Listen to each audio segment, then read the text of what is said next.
Banjir merendam sebagian wilayah di Jakarta sejak Minggu pagi. Sebanyak 48 RT hingga 29 ruas jalan terendam banjir. Banjir terjadi akibat hujan deras yang terjadi sejak Sabtu malam hingga Minggu pagi. Ketinggian banjir bervariasi dari 10 cm hingga 1 meter. Salah satu titik yang terdampak berada di Jalan Gunung Sahari, Jakarta Pusat. Di lokasi ini, ketinggian air mencapai 50 cm. Sehingga mengganggu aktivitas warga dan melumpuhkan arus lalu lintas. Kendaraan tidak dapat melintas, sementara akses dari arah Ancol menuju Jalan Gunung Sahari terpaksa ditutup. Banjir juga turut menggenangi stasiun Jakarta Kota pada Minggu pagi. Akibatnya, perjalanan KRL komuter lain terganggu. Perjalanan KRL Bogor Line yang biasanya berakhir di stasiun Jakarta Kota hanya melayani sampai stasiun Jayakarta dan stasiun Manggarai. Layanan operasional komuter lain Bogor kembali normal hingga stasiun Jakarta Kota pada Minggu siang. Tidak hanya di wilayah Jakarta, banjir juga merendam sejumlah daerah di wilayah pantai utara timur Jawa Tengah, salah satunya di Kabupaten Pekalongan. Banjir di Pekalongan juga sempat membuat perjalanan kereta api dari arah Jawa Timur, Jawa Tengah menuju Jakarta dan arah sebaliknya terganggu. Imbasnya, jalur kereta api di Pekalongan hanya satu lajur rel saja yang bisa dilintasi rangkaian kereta dengan kecepatan terbatas dan ditarik dengan lokomotif khusus. Sementara jalur hilir belum bisa dilewati karena kondisi ketinggian air banjir sampai 13 cm. Imbas banjir di daerah operasi 4 Semarang, PT Kereta Api Indonesia meminta maaf atas pembatalan sebanyak 82 perjalanan kereta api. Direktur Utama KAI Bobi Rashidin mengatakan, cuaca ekstrem dalam beberapa hari terakhir menjadi pemicu utama terjadinya banjir yang merendam jalur rel. Sebagai bentuk kompensasi, KAI menerapkan langkah mitigasi berupa layanan pemulihan bagi penumpang yang terdampak. Selain itu, bagi calon penumpang yang perjalanannya dibatalkan, KAI memberikan fasilitas pengembalian dana atau refund tiket secara penuh. Efek dari Daop 4 itu adalah berkontribusi adalah 82 pembatalan kereta. Begitu juga dengan para pelanggan yang menginginkan refund. Kami melayani melalui 3 channel. Satu adalah channel loket secara fisik sendiri, yang kedua melewati KAI 121, dan yang ketiga melewati akses by KAI. Badan Meteorologi, Klimatologi, dan Geofisika atau BMKG memprediksi potensi hujan dengan intensitas sedang hingga lebat akan mengguyur wilayah Jabodetabek sepekan ke depan. Masyarakat diminta waspada karena hujan berpotensi disertai kilat dan angin kencang. Pada periode sepekan ke depan, secara umum wilayah Indonesia masih didominasi potensi hujan dengan intensitas yang cukup tinggi, mengingat memang bulan Februari ini masih masuk ke dalam periode musim penghujan. Kemudian secara khusus juga perlu diwaspadai peningkatan curah hujan yang cukup signifikan di wilayah Indonesia bagian selatan, di mana masih terdapat potensi hujan dengan intensitas sedang hingga lebat. Kemudian untuk wilayah Jabodetabek dalam sepekan ke depan juga masih terdapat potensi hujan dengan intensitas sedang hingga lebat yang kadang disertai dengan kilat, petir, dan angin kencang. Sebagai bentuk kewaspadaan bersama, BMKG menghimbau masyarakat untuk tetap tenang namun tetap perlu waspada juga terhadap kondisi cuaca yang cukup dinamis dan perubahan cuaca yang dapat terjadi sewaktu-waktu. BMKG mengimbau masyarakat untuk tetap waspada terhadap potensi cuaca ekstrem, khususnya hujan yang disertai petir dan angin kencang. BMKG juga meminta masyarakat untuk terus memantau informasi cuaca melalui kanal resmi atau aplikasi cuaca guna mengantisipasi perubahan kondisi cuaca yang dapat terjadi sewaktu-waktu. Tim Liputan, Kompas TV.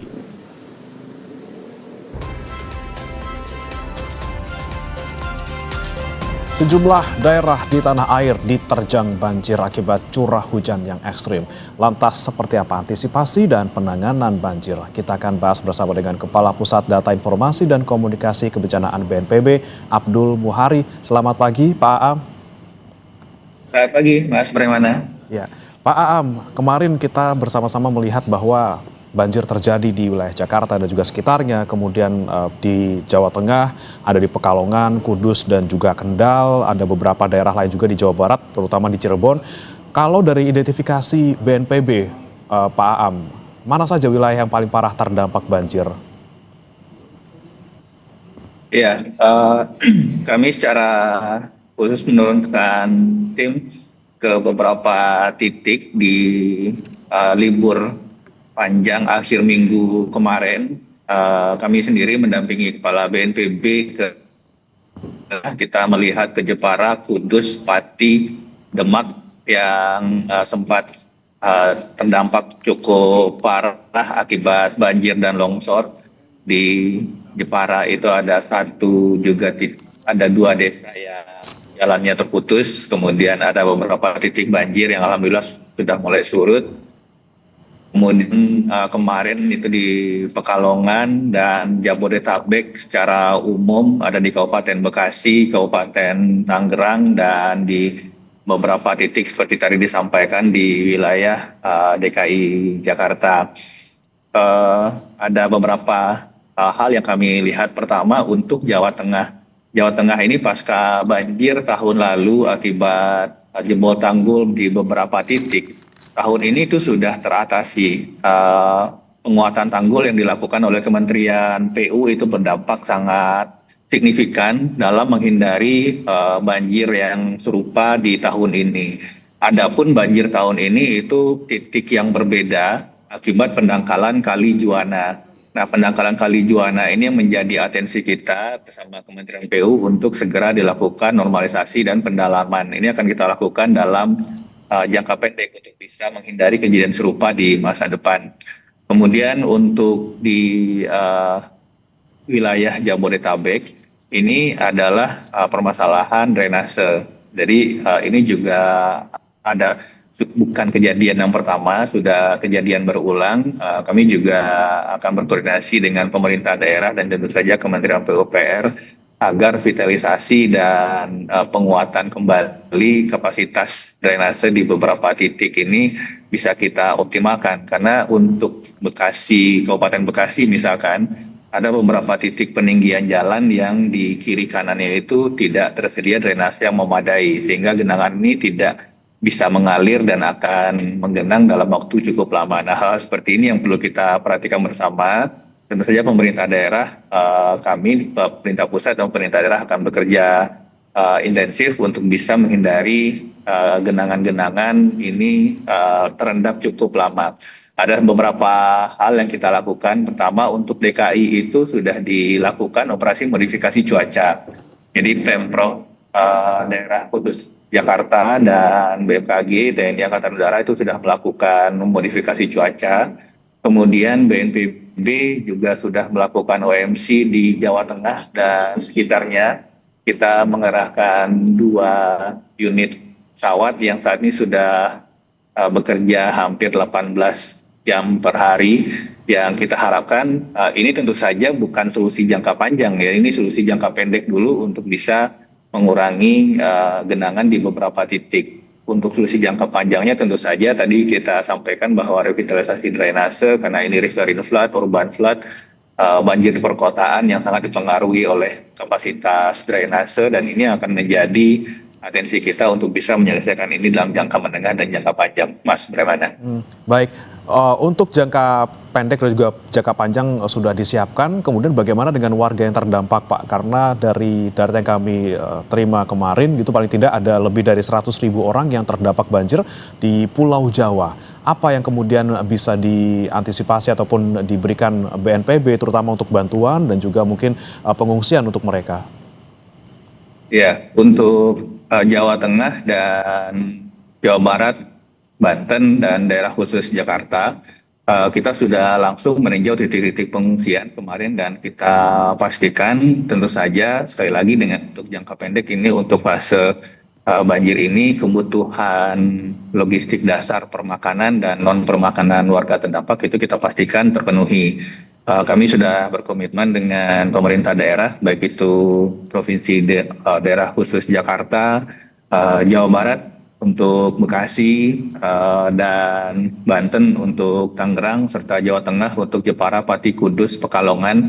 Kita sudah mendropping juga logistik selain non permakanan seperti selimut, tenda, dan lain-lain. Jadi untuk kebutuhan warga terdampak, Mas, bagaimana kita pastikan ini terpenuhi. Tetapi sekali lagi, ini akan ada fase-fase perulangannya. Ketika misalkan dalam minggu ini banjir surut, kita juga masih akan harus waspada sampai akhir Februari atau mungkin agak panjang ke akhir Maret untuk titik pengungsian, matras, selimut di titik-titik itu untuk kemudian mungkin kembali lagi dipakai ketika sewaktu-waktu air naik kembali yang kita tidak mengharapkan, kita akan antisipasi, tapi ini akan kita siapkan sampai di periode musim hujan ini. Baik, kemudian yang menjadi fokus kita juga terkait ini Pak, perjalanan kereta api yang kemudian beberapa perjalanan yang jarak jauh itu dibatalkan di beberapa wilayah imbas dari banjir, kemudian apa antisipasi dan juga mungkin upaya yang dilakukan BNPB terutama untuk memastikan transportasi berjalan dengan lancar? Untuk perjalanan kereta tentu saja yang kita percepat adalah pengurasan air atau pengurangan genangan. Di sini kami sudah berkoordinasi dengan pemerintah daerah agar pompa-pompa tetap diaktifkan. Seperti beberapa waktu yang lalu di akhir tahun kita mengaktifasi Satgas Pompa untuk bisa benar-benar memastikan kalaupun akan terjadi genangan, ini bisa segera dikurangi dengan pemompaan di beberapa titik. Ini akan kita perkuat lagi dan akan kita organisasikan lagi Satgas Pompa di beberapa titik ini supaya benar-benar ketika ini terjadi, genangan ini bisa segera dikurangi supaya jalur-jalur transportasi utama yang menghubungkan kota-kota di Pulau Jawa ini tidak terganggu oleh genangan air, Mas Brahmana. Baik, operasional pompa yang akan dilakukan untuk mengurangi genangan di sana. Kemudian bicara terkait dengan modifikasi cuaca yang tadi Anda sampaikan, ada 2 pesawat yang bekerja selama 18 jam per hari. Ini kemudian dampaknya bisa ke seberapa luas, Pak Aam? Dan juga adakah tambahan untuk upaya modifikasi cuaca ini? Untuk Jawa Tengah, kita sudah mengerahkan 2 pesawat dan kita evaluasi bersama BMKG.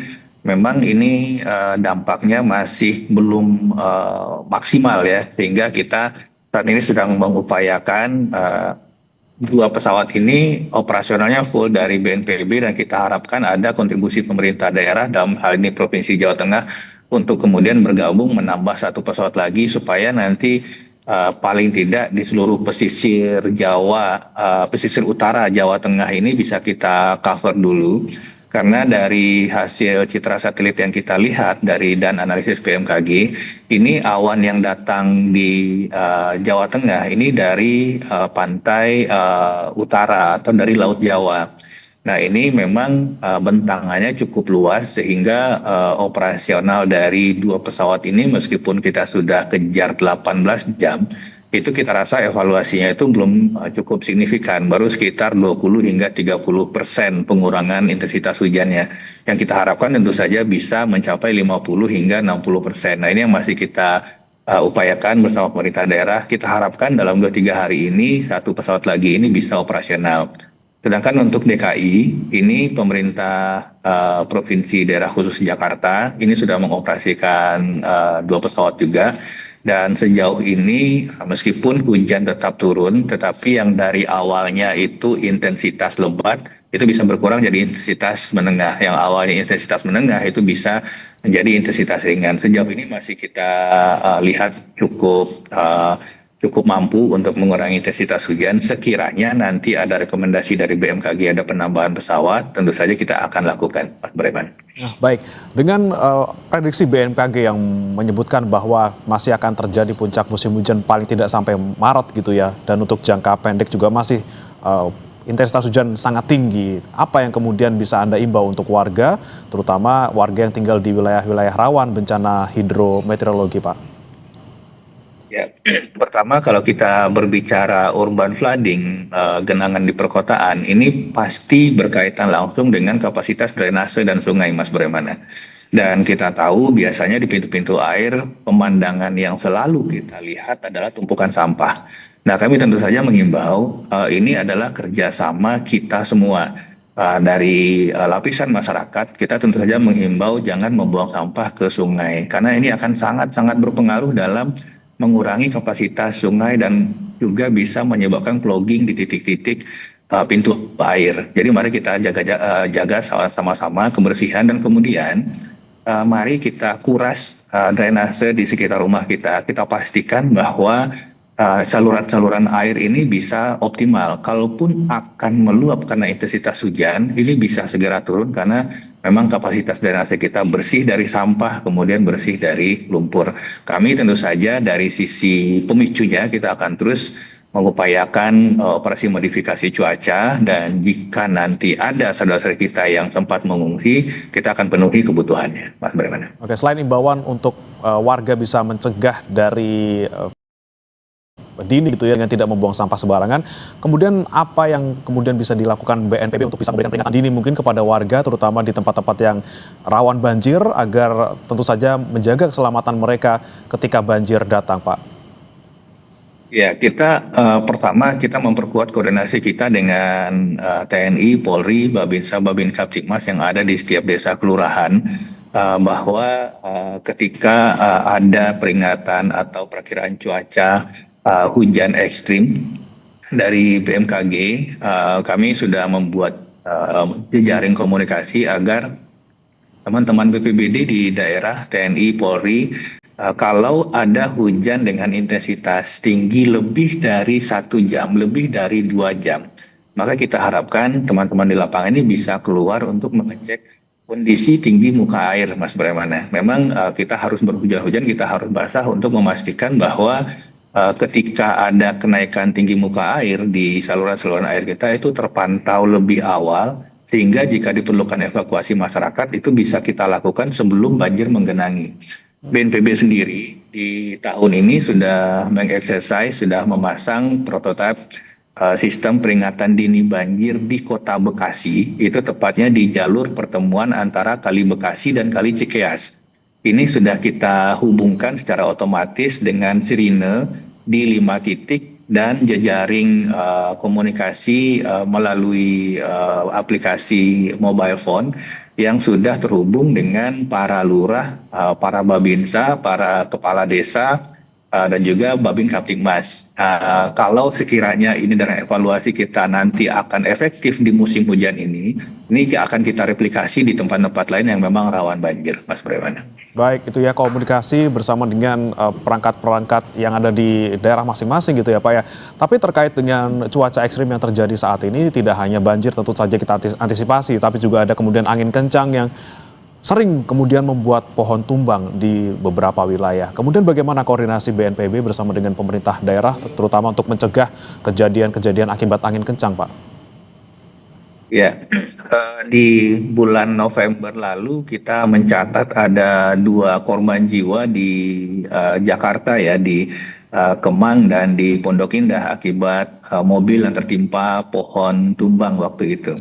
Nah, ini kita juga berkoordinasi dengan pemerintah daerah untuk Jakarta itu dengan Dinas Pertamanan dan BPBD daerah khusus Jakarta dan di Jabodetabek lainnya dengan pemerintah kabupaten kota agar proses atau kegiatan pemangkasan ranting, bukan pohonnya ditebang ya, tapi pemangkasan ranting pohon yang kita anggap memang mungkin rawan untuk tertimpa atau rubuh akibat angin kencang. Dan tidak hanya pemangkasan ranting pohon, Mas Bremana, kita juga meminta pemerintah daerah untuk melihat juga, mengevaluasi papan-papan reklame yang juga mungkin berpotensi mengancam atau menyebabkan kerusakan atau fatalitas ketika terjadi angin kencang.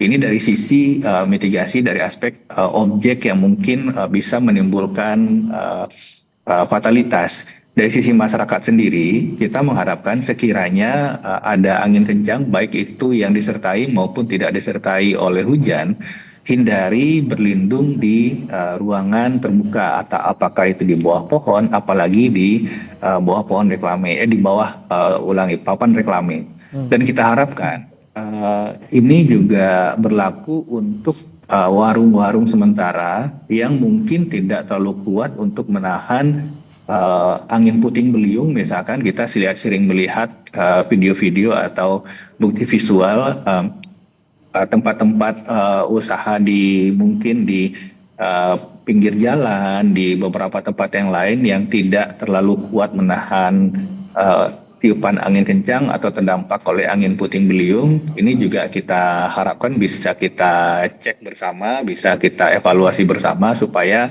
tidak menimbulkan fatalitas atau luka-luka nanti ketika ada hujan ekstrim yang disertai angin kencang, Mas Braiwan. Oke, tentunya antisipasi pencegahan dilakukan BNPB bersama dengan pemerintah daerah, tapi juga yang paling penting masyarakat yang juga harus waspada akan potensi bencana hidrometeorologi. Terima kasih Pak Abdul Muhari, Kepala Pusat Data Informasi Kebencanaan BNPB, sudah bergabung bersama kami di Sapa Indonesia Pagi. Selamat pagi Pak. Selamat pagi Mas Braiwan. Satu korban kecelakaan pesawat ATR 42500 ditemukan pada Minggu sore. Evakuasi ditunda karena terkendala cuaca. Bagaimana rencana pencarian yang dilanjutkan hari ini? Kami hadirkan informasinya untuk Anda usai jeda.